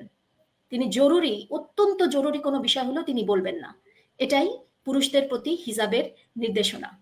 হ্যাঁ, আমরা নারীদের উপরে অনেক নিয়ম স্মরণ করাই, কিন্তু পুরুষদের জন্য যে কত গুরুত্বপূর্ণ নির্দেশনা এসেছে হিজাবের, একটি পবিত্র সমাজ গঠনের জন্য। এবং এই যে আমরা সেখান থেকে চলে যাব, এটার কারণ আল্লাহ তাআলা ঘোষণা করছেন যে তাহলে তোমাদের অন্তর পবিত্র থাকবে, তোমাদের অন্তরকে পবিত্র করে নেওয়া যাবে, এটা তোমাদের অন্তরের জন্য ভালো। তো এরকম কোনো প্রাইভেট চ্যাট বা কোনো প্রাইভেট রুমে অনলাইনে আমরা যদি এই বিষয়টা, কোরআনের এই আয়াতটাকে সামনে রাখি, তাহলে কিন্তু আমরা দেখি যে আসলে আমাদের ভেতরে কত ভুল ভ্রান্তি আছে, যে আমরা নারীদেরকে জরুরি কোনো বিষয় থাকলেও আমাদের সামনে আগাতে নিষেধ করতে বলা হয়েছে, ফেরত যেতে বলা হয়েছে। তো এভাবে কোরআনের পাতায় পাতায় কিন্তু পুরুষদের জন্য একটি পবিত্র সমাজের যে বৈশিষ্ট্য সেগুলোকে বর্ণনা করা হয়েছে। যে আল্লাহর বিধান থেকে বেনিফিট নারী পুরুষ সবার জন্য, এটা শুধু একক কারোর জন্য না। আচ্ছা, বুঝতে পেরেছি আপনার কথা। আপনি অনেক সুন্দর করে বিশ্লেষণ করেছেন, আশা করছি আমাদের দর্শকরা বুঝতে পারবেন। আমাদের দর্শকদের একটা প্রশ্ন এসছে, আমি প্রশ্নটা করতে চাই তাহসিন তারান্নুমকে। আমাদের দর্শক উম্মে হাবিবা, তিনি প্রশ্ন করছেন যে নিকাবের বিষয়টা তিনি একটু জানতে চাইছেন। তিনি বলতে চাইছেন যে নিকাব করাটা কি আসলেই বাধ্যতামূলক? কারণ অনেকেই মনে করছেন নিকাব না করলে আমার হিজাব বা আমার পরিপূর্ণ পর্দাটা হচ্ছে না, অথচ তিনি শুধু হিজাব মেনটেন করেই তিনি কমফোর্ট ফিল করছেন। এই ব্যাপারে আসলে ইসলাম কি বলে এবং এই ব্যাপারটা আমরা আসলে সামাজিকভাবে কিভাবে গ্রহণ করতে পারি? আসলে ওই যে আপু প্রথম দিকে বলেছিলেন যে হিজাবের অনেকগুলা স্টেপ, তারপরে কিভাবে পোশাক, প্রথমে জিলবাব, তারপরে বুরকা এরকম আসে। তো হিজাবের প্রথম শর্তে আমার মনে হয় যে পরিপূর্ণ সতর ঢাকা, যেভাবে আমরা নামাজে দাঁড়াই। এটা হচ্ছে গিয়ে একেবারে আইডিয়াল একটা রুল। এরপরে আমি আমার আত্মার পরিশুদ্ধির জন্য আরো কিভাবে আল্লাহর প্রিয় হতে পারি সেজন্য আমি নিকাব পরব। এই ক্ষেত্রেও পর্দা করার ক্ষেত্রেও যেরকম কোনো বাধ্যবাধকতা নেই, নিকাব করার ক্ষেত্রেও ব্যাপারটা যে করছে তার উপরেই ছেড়ে দেওয়া উচিত। এটা একটা আত্মশুদ্ধির আ পর্যায়ের একটা ধাপ আমি মনে করি। যে হিজাব করছে, শুধুমাত্র সতর ঢাকছে, তাকে ডিসকারেজ করার কিছু নাই। এনকারেজ করে যদি সে নিজে থেকে একটা সময় এটা অনুভব করে যে তার নিকাব করা উচিত বা নিকাবে সে আরো বেশি পরিশুদ্ধি লাভ করতে পারছে, তাহলে নিকাব অবশ্যই করা উচিত আমি মনে করি। তার কারণ অনেকেই এটা বলেন যে শুধু সতর ঢাকার পরেও সমস্ত সৌন্দর্যটা আসলে শুধু আমাদের চেহারাতেই থাকে। তো সেইটা মেইনটেইন করে যদি নিকাব করতে চায় করতে পারেন। তবে আমার মনে হয় না যে যদি নিজেকে একটা ব্রডার পার্সপেক্টিভ এ আমি প্রেজেন্ট করতে চাই, সেক্ষেত্রে আইডেন্টিটির ক্ষেত্রে যদি কেউ নিকাব খুলতে পারেন, তাহলে এটা যার ব্যক্তিগত চয়েস হওয়া উচিত। জি প্লিজ, ডক্টর রুহানি, আপনি বলতে পারেন। জি, আমি যেটা বলতে চাচ্ছিলাম, তাহসিন ওনার কথাতেই চলে এসেছে অনেকখানি। তারপরেও আসলে সতরের কিছু পর্যায় আছে। আমরা নিকাব বিষয়টা কখন এসেছে ইসলামিক বিধানে? সতরের পর্যায় বলতে গিয়ে প্রথম পর্যায়ের সতর হচ্ছে স্বামীর সামনে স্ত্রীর সতর, যেটাকে বলা হয়েছে যে তোমরা তার পোশাক এবং তারা তোমার পোশাক, অর্থাৎ এখানে কোনো সতর নেই। দ্বিতীয় পর্যায়ে বলা হয়েছে অন্যান্য মহিলাদের সামনে সতর, যেটা স্বামী স্ত্রী থেকে আরেকটু ঢাকা, কিন্তু একদম নিকটাত্মীয় পুরুষদের থেকে একটু কম। এরপর তৃতীয় পর্যায়ে বলা হয়েছে রক্ত সম্পর্কের নিকটতম আত্মীয় যারা মাহরাম তাদের সামনে সতর কোনটা। সেখানে বলা হয়েছে বাহ্যিক সৌন্দর্য এবং অলংকার এটাকে দেখানো যাবে। আর চতুর্থ পর্যায়ের সতর হচ্ছে সমস্ত নন মাহরাম যারা, অন্যান্য পুরুষ যারা, তাদের সামনের সতর কি হবে। সেখানে বলা হয়েছে তাদের সামনে একজন নারীর সমস্ত দেহ হচ্ছে আওরাত, সমস্ত দেহই হচ্ছে সতর। হ্যাঁ, তবে এখানে আল্লাহ রাব্বুল আলামিনের যে আয়াতটাকে বলা হয়েছে যা স্বভাবতই প্রকাশ্য সেটা ছাড়া, এই স্বভাবতই প্রকাশ্য এই শব্দটার ব্যাখ্যা করতে গিয়ে স্কলারদের মধ্যে দুটো মতামত পাওয়া যায়। একটি মত হচ্ছে স্বভাবতই প্রকাশ্য বলতে মুখমণ্ডল এবং হাতের তালু বোঝানো হয়েছে, আর দ্বিতীয় মত হচ্ছে স্বভাবতই প্রকাশ্য বলতে মুখমণ্ডল, দুই হাতের তালুকেও আওরাতের মধ্যে অন্তর্ভুক্ত করা হয়েছে। বরং এখানে বলা হয়েছে চোখ দুটো এবং বাইরের যে পোশাকটিতে নারীর যে অবয়ব বোঝানো হয় সেই অবয়ব, এটা শুধুমাত্র চোখ এবং বাইরের পোশাক হচ্ছে স্বভাবতই প্রকাশ্য। এছাড়া বাকি যা কিছু মুখমণ্ডল, ফেস, দুই হাত সমস্ত কিছুই হচ্ছে সতরের অন্তর্ভুক্ত। এখন খুবই ইন্টারেস্টিং হচ্ছে এই দুটো মতামতেই আমরা বড় বড় অনেক সাহাবীদেরকে মত পেশ করতে দেখি। যেমন প্রথম মতের মধ্যে যুক্তি পেশ করেন ইমাম আবু হানিফা, ইমাম মালিক। এখানে রাসূল সাল্লাল্লাহু আলাইহি ওয়াসাল্লামের অনুমতি দেয়া কিছু হাদিস আছে, সাহাবীদের মতামত আছে। হ্যাঁ, এরপরে দ্বিতীয় যে মতটা, অর্থাৎ সমস্ত ফেস এবং হাতের তালুও ঢাকতে হবে, স্বভাবতই প্রকাশ্য হচ্ছে শুধুমাত্র চোখ দুটো এবং তার বাইরের পোশাক, সেই মতামতের পক্ষেও কিন্তু ইমাম আহমদ ইবনে হাম্বল আছেন এবং আরো অনেক ইমাম এবং ফকিহগণ আছেন। দুটো বিষয়ই আসলে আছে। তো সেক্ষেত্রে আমরা জানি যে সূরা বাকারার 187 নম্বর আয়াতে আল্লাহ তাআলা বলেছেন যে তাকওয়ার পোশাক হচ্ছে সর্বোত্তম। কাজেই পোশাকের সর্বোত্তম কোনটি সেটা আমাকে সিলেক্ট করে দেবে আমার তাকওয়া। আচ্ছা, এক্ষেত্রে তাহলে একটি পরিপূরক প্রশ্ন করছি ডক্টর রুহানের কাছে, সেটা হচ্ছে তাহলে হিজাব যদি আমি মানি, আমার জন্য কি বিষয়টা এরকম যে ঘরেই থাকতে হবে, আমি বাইরে বেরোতে পারবো না? এরকম কিন্তু অনেকটা ধারণা আমাদের সমাজে প্রচলিত আছে যে ঘরেই থাকো, বাইরে কেন যাচ্ছ? জি, এরকম তো একটা কথা প্রচলন আছেই। কিন্তু আমরা দেখি যে আল্লাহ রাব্বুল আলামিন যে আয়াতগুলো বলছেন তিনি কিন্তু সমাজের ছড়িয়ে যাওয়া নারীদের জন্য তিনি এই কথাগুলো বলেছেন। তিনি ঘরে ছড়িয়ে যাওয়া নারীদেরকে নিয়ে কোথাও বলা হয়নি যে তোমরা বাইরে বের হবে না, তোমরা ঘরে থাকবে। ঘরে থাকার আয়াতেও এসেছে উম্মুল মুমিনিনকে উদ্দেশ্য করে বলা হয়েছে যে নিজ গৃহে অবস্থান করো।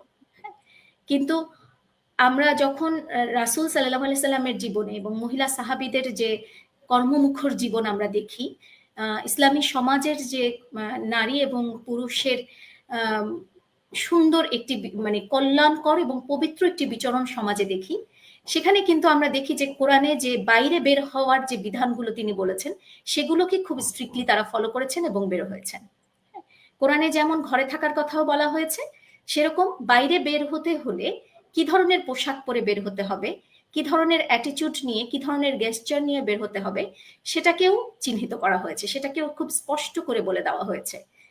কাজেই কোরআনের বিধানে যেহেতু বাইরে যাওয়ার বিধান আছে, বাইরে যাওয়ার নির্দেশনা আছে, বাইরে যাওয়ার পদ্ধতি বলা আছে, আমরা সাহাবীদেরকেও দেখেছি তারা প্রয়োজনে বের হয়েছেন। আমরা গভীর রাতে আয়েশা রাদিয়াল্লাহু তাআলা আনহাকে রাসূল সাল্লাল্লাহু আলাইহি সাল্লামের অজান্তে তার পিছে পিছে হাঁটতে দেখেছি। আমরা সাহাবীদের যুগের দিকে তাকালে আমরা দেখতে পাই যে উম্মুল মুমিনিনরা ঘর থেকে বের হয়েছেন। তারা আয়েশা রাদিয়াল্লাহু তাআলা আনহা প্রতি বছর হজ করতেন। তিনি অনেক বছর জীবিত ছিলেন রাসূল সাল্লাল্লাহু আলাইহি সাল্লামের পরে এবং তিনি দীর্ঘ জীবন পেয়েছিলেন এবং তিনি প্রতি বছর হজ করতেন। প্রতি বছর হজ করা কিন্তু সেই যুগের একজন নারীর জন্য খুব সহজ কথা না। হ্যাঁ, তাকে বের হতে হয়েছে, তাকে হাঁটতে হয়েছে, তাকে, এবং তিনি যে যুদ্ধের জন্য রওনা করেছেন তিনি কিন্তু মদিনা থেকে রওনা করেননি, তিনি মক্কা থেকে রওনা করেছেন। তিনি তখন মক্কায় ছিলেন যখন তিনি যুদ্ধে যাবার জন্য তিনি ডিসাইড হয়েছেন। তো এভাবে আমরা কিন্তু সাহাবীদের জীবন, মহিলা সাহাবীদের যে জীবন দেখি সেখানে কিন্তু আমরা তাদেরকে ঘরের বাইরে বড় বড় যারা সাহাবী আছেন, যারা হাদিস বর্ণনা করেছেন, যে সব মহিলা সাহাবীরা, তারাও কিন্তু তাদেরকে আমরা সমাজে দেখি। কাজেই হিজাব মানে যে আমাদেরকে ঘরেই থাকতে হবে এমন না। আল্লাহর দুনিয়ায় রিজিক অন্বেষণের জন্য রিজিক আসবে না আল্লাহর কাছ থেকে, এবং আল্লাহ বলেছেন হালাল রিজিক অন্বেষণ করতে। এটা আল্লাহ নারী বা পুরুষ আলাদা করে আল্লাহ নির্ধারিত করে দেয়নি। হ্যাঁ, পুরুষের জন্য নির্ধারিত আছে, পুরুষ হচ্ছেন এটার জন্য রেসপন্সিবল, কিন্তু রিজিকের অন্বেষণ যে কেউ করতে পারেন, আল্লাহ রাব্বুল আলামিন সবার জন্যই এটা রেখেছেন। কাজে আসলে এটা এটা বাইরের ঘরেই থাকতে হবে, এরকম আল্লাহ তাআলা। অনেক ধন্যবাদ ডক্টর রুহানি। প্রিয় দর্শক, আপনারা দেখছেন অপরাজিতা লাইভ। আমাদের আজকের লাইভ হচ্ছে হিজাব দিবস উপলক্ষে 1 ফেব্রুয়ারি বিশ্ব হিজাব দিবস। আপনারা সকলেই ইতোমধ্যে জেনে গেছেন। আপনাদের যে কোনো প্রশ্ন থাকলে আমাদের করতে পারেন, আমরা আরো কিছু সময় আছে আপনাদের সঙ্গে। আমার পরবর্তী প্রশ্ন তাহসিন তারান্নুমের কাছে। আমাকে একটু আপনি জানাবেন এই বিষয়ে যে নারীদের আসল সৌন্দর্য তার যোগ্যতায়, তার সৌন্দর্য প্রদর্শনে নয়, এবং বর্তমানে মিডিয়াতে, এবং শুধু মিডিয়াতেই নয়, আমরা চারপাশে দেখি যে নারীদের বিভিন্ন প্রদর্শনীর যে আয়োজন চলছে, এটার আসলে নারীদেরকে যেভাবে ব্যবহার করা হচ্ছে, ওভারঅল এই বিষয়টা নিয়ে আপনার আসলে মতামত বা আপনার দেখে আপনার কাছে কি মনে হচ্ছে, এটা নিয়ে থেকে আমরা আসলে শিক্ষাটা কি নিতে পারি, আমাদের আসলে করণীয়টা কি?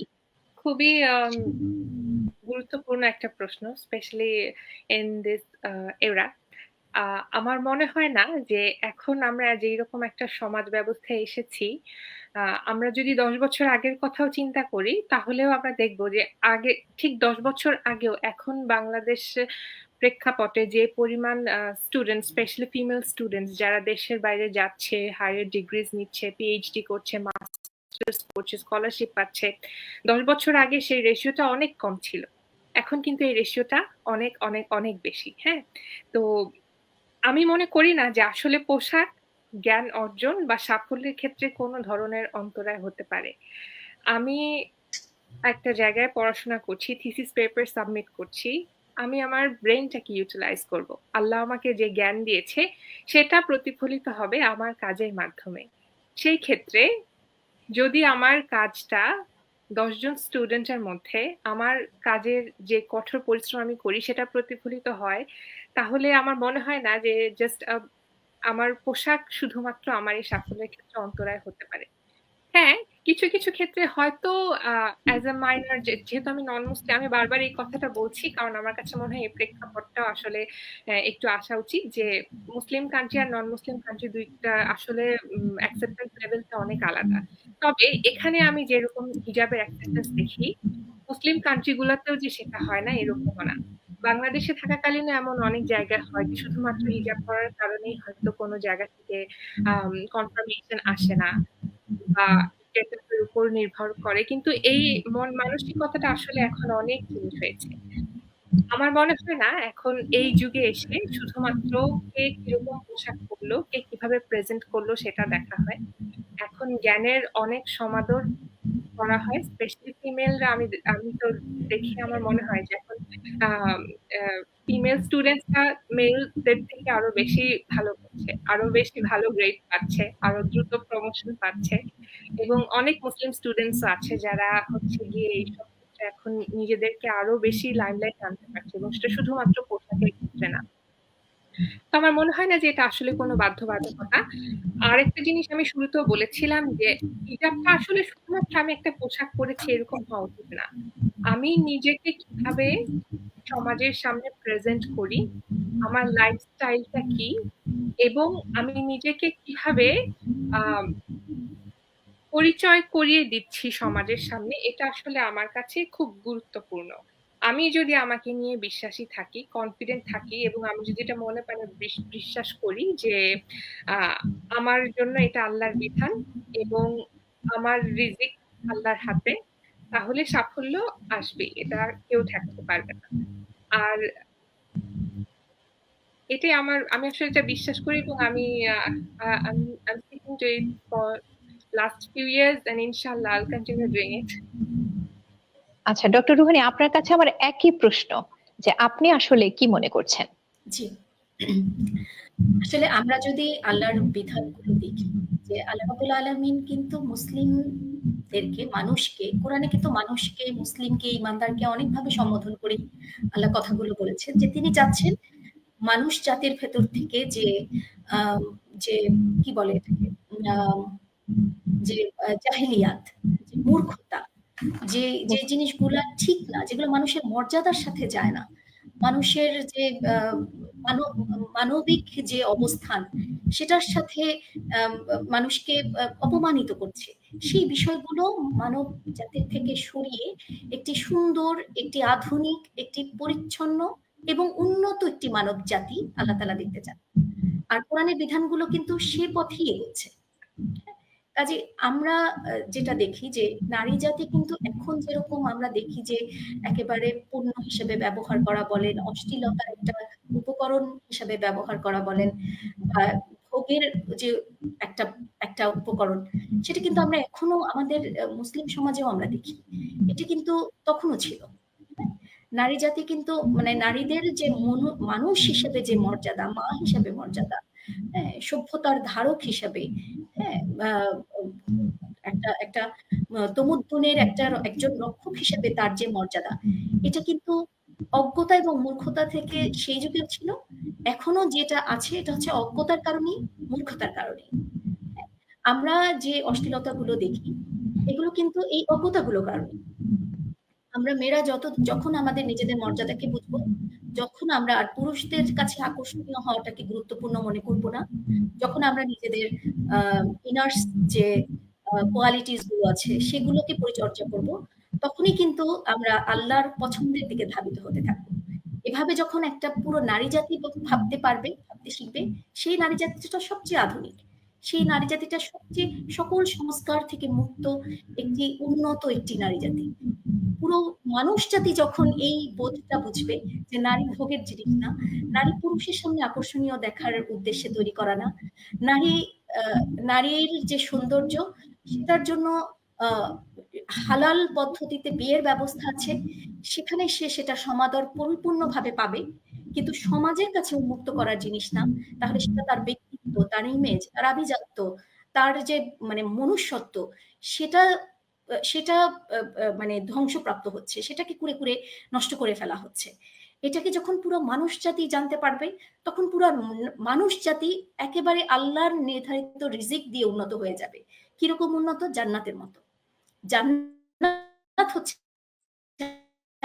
আল্লাহর হাতে গড়া জগৎ। জান্নাতের দিকে ধাবিত করতে চান, সেজন্যই আল্লাহর বিধানগুলো। এই বিধানগুলোকে যদি আমরা জীবনে বাস্তবায়ন করি, আমার জীবন জান্নাতের আনন্দ খুঁজে পাবে। এই বিধানগুলো দেখবেন যদি আমি পরিবারে এস্টাবলিশ করতে পারি, পরিবার সেই জান্নাতের আনন্দ, উন্নয়ন, প্রগতি আমরা ফিল করব। এই বিধানগুলো যদি আমরা একটা দেশে বাস্তবায়ন করতে পারি, সেই দেশটা উন্নত হবে, জান্নাতের মতো উন্নত হবে, জান্নাতের মতো পিসফুল হবে। এবং পুরো মানব জাতি যখন এই যে অশ্লীলতা, ভোগের ব্যাপার, এগুলো থেকে যখন, এই মূর্খতাগুলো যখন বের হয়ে আল্লাহর বিধানের দিকে আসতে পারবে, তখন কিন্তু পুরো মানব জাতি, পুরো বিশ্বটাকে এক টুকরো জান্নাতের বাগান আমরা বানাতে পারবো। ধন্যবাদ ডক্টর রুহানি। আমরা আমাদের প্রোগ্রামের একদম শেষ পর্যায়ে চলে এসেছি। আপনাদের দুজনের কাছে আমার একই প্রশ্ন থাকবে। প্রথম প্রশ্নটি করছি তাসির তারন্নুমের কাছে। আপনি একটু যদি প্রথমে বলেন এবং সেই সাথে আপনি দয়া করে শেষও করে দিবেন। প্রশ্নটি হচ্ছে, আপনারা সকলেই জানেন যে 1 ফেব্রুয়ারি আজকে বিশ্ব হিজাব দিবস। আর আজকে বিশ্ব হিজাব দিবসের প্রতিপাদ্য 2025-এর প্রতিপাদ্য নির্ধারণ করা হয়েছে নিপীড়ন নয় অগ্রগতি। এখন আপনাদের কাছে কি মনে হয় যে হিজাব দিবস, এই দিবসটা কেন্দ্রিক প্রশ্ন, এই দিবসটি কি আসলে নারীদের জন্য ইতিবাচক পরিবর্তন আনবে? পুরো বিশ্বের কথা বলছি, আপনি যদি একটু বলেন এরকম একটা দিবস পালন করা। আমি আসলে আজকেই এই লাইভে ইনভাইটেশন পাওয়ার আগে আমি আসলে হিস্ট্রিটা দেখছিলাম যে হিজাব দিবস কবে থেকে চালু হয়, কি হচ্ছে কি। তো আমি দেখি যে লাস্ট 30, এটা হচ্ছে 13th হিজাব ডে, অ্যানুয়াল 13তম আর কি। তো এর আগে 13টা বছর আসলে হিজাব দিবস পার হয়ে গেছে, কিন্তু আমি আসলে এই হিজাব দিবস সম্পর্কে 13 বছর ধরেই জানি না, হয়তো হার্ডলি 5-6 বছর ধরে শুনে আসছি। এবং হ্যাঁ, এটা জানি যে প্রতি বছর ওদের একটা প্রতিপাদ্য থাকে। তো আমি মনে করি যে এটা একটা হিজাব যে অন্তরায় না, এবং হিজাব যে সর্বজনীন সমাদৃত একটা বিষয় হতে পারে, এবং শুধুমাত্র এটা একটা আমাদের পোশাকের অংশ না, হিজাবটাকে নিজের সাথে ধারণ করা এবং মেনে চলা, ইটস আ লাইফস্টাইল, এটা একটা প্র্যাকটিস। এই জিনিসটাকে প্রতিনিয়ত আমরা তো মেনে চলি, কিন্তু এরকম একটা দিবস যদি থাকে তাহলে আমরা এটার প্রসারটা আরো সুন্দরভাবে করতে পারি, আরো সবাইকে জানাতে পারি। তো আমার কাছে আমি খুবই অ্যাপ্রিশিয়েট করছি এবং আমি আসলে বিষয়টাকে খুবই ইন্টারেস্টিং মনে করেছি যে হিজাব ডে আসলে সেলিব্রেট করার মতো একটা ডে, এবং এটা আসলে জনসাধারণ, মুসলিম নন মুসলিম সর্বজনীন বিশ্বব্যাপী আহ দাওয়াত দেওয়ার মতো একটা সুন্দর ইভেন্ট। আচ্ছা, অনেক ধন্যবাদ। শেষ কথা বলার জন্য অনুরোধ করছি ডক্টর ফাতেমা রুহানীকে। আপনি যদি একটু বলেন যে হিজাব দিবস আসলে কতটা নারীদের ইতিবাচক পরিবর্তনের ক্ষেত্রে ভূমিকা রাখতে পারে। জি, শুক্রিয়া। আসলে হিজাব দিবস যার এক্সপেরিয়েন্স থেকে এটা এসেছে, যে নাজমা খান, এটা কিন্তু তার একার স্ট্রাগল না। যুগে যুগে সে তার যে একাডেমি, তার যে জীবন জগৎ, সেখানে যে স্ট্রাগলটা সে ফেস করেছে, এটা যে কোনো মুসলিম যার নারী যে হিজাবের সাথে তার জীবনটা কাটাতে চায়, কিন্তু কোনো না কোনো জায়গায় সে এই স্ট্রাগলটা ফেস করে। কাজে এটা একজন ব্যক্তির আর্তনাদ না, এটা সারা বিশ্বের সব মুসলিম নারীদের সম্মিলিত একটি কণ্ঠস্বর। কাজে এই কণ্ঠস্বরটা থাকুক, এই কণ্ঠস্বরটা যেন আমরা শুনি, আমরা যেন এই কণ্ঠস্বরটাকে আরো একটু ছড়িয়ে দিই, এবং এই কণ্ঠস্বরটা আমরা যখন সারা বিশ্বের, শুধু নারী না, শুধু পুরুষ না, শুধু মুসলিম না, সব মানুষের কাছে যখন ছড়িয়ে দেব, তখনই কিন্তু আসলে আমরা এটার বিরুদ্ধে, এটার ব্যাপারে আমরা কাজ করতে পারবো। আর যে প্রতিপাদ্যটি বলেছেন যে নিপীড়ন নয়, অগ্রগতি। নিপীড়ন, জি, নিপীড়নটা আসলে কেন হয়? আপু শেষ করেছিলেন নিপীড়নটা আসলে কেন হয়। আমার মনে হয় যে যারা জানেন না, আমরা যাদেরকে জানাতে আসলে পারিনি, তাদের মাধ্যমে নিপীড়নটা আসে, কিন্তু জি, জানানোটাই আসলে আমাদের কাজ। জি, জি। কাজে এই নিপীড়নের বিরুদ্ধে আমাদের অনেক কাজ করতে হবে, সচেতনতা বৃদ্ধি করতে হবে, আমাদের সবাইকে যার যার অবস্থান থেকে দাঁড়াতে হবে, কথা বলতে হবে, এবং যতক্ষণ না পর্যন্ত আমাদের আত্মমর্যাদা, আমাদের মানবিকতা, আমাদের মূল্যবোধ, এই বিষয়গুলোর চর্চায় আমরা আমাদের দিন রাত এক করে কাজ না করব, ততদিন পর্যন্ত আসলে এই ক্ষতগুলো শুকোবে না। তো আমাদের নারীদের কথা আমাদের নারীদেরকেও বলতে হবে, সবাইকে শুনতে হবে, সবাইকে বলতে হবে। কাজে এরকম একটি দিন থাকুক বছরে, আমরা একটু এটা নিয়ে কথা বলি, একটু ক্লিক করুক আমাদের ব্রেনে যে এখানেও কিছু নিপীড়ন হয়, এখানেও কিছু স্ট্রাগল থাকে।